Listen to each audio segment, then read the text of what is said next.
pusong sinisilaban ng puot ay walang kapantay sa taong itinuturing kong kaaway. Ako si Conde Adolfo, isa lamang sa pinakamatalinong estudyante sa paaralan ng Atenas.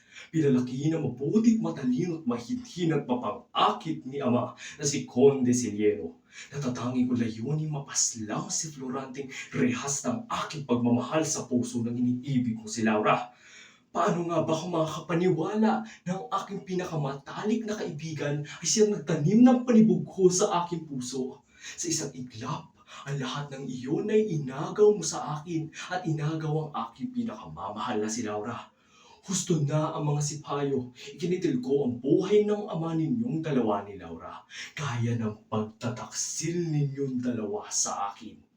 Ika'y aking ipinadakip sa 3,000 mandirigma sa Albania at itinali sa puno ng higera ng iyong magiging huling hantungan. Warak na ang puso ko, hindi man sa kalis ng katunggali, ngunit sa hapdi ng mga gunam-gunam. Ganito na nga ba ang aking kapalaran?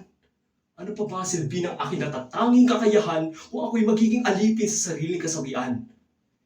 Tinakip ko ang aking pinakamamahal na si Laura para mapalayo sa iyo, Florante. Hindi naman ikaw ang laging nangunguna, nakatataas at nakakaagaw sa aking kapangyarihan at kapalaran.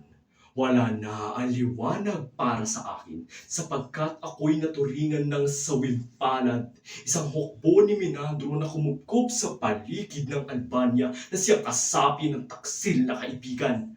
Panay tunod ni Fleriday walang habas na pumako sa dibdib kong tunay.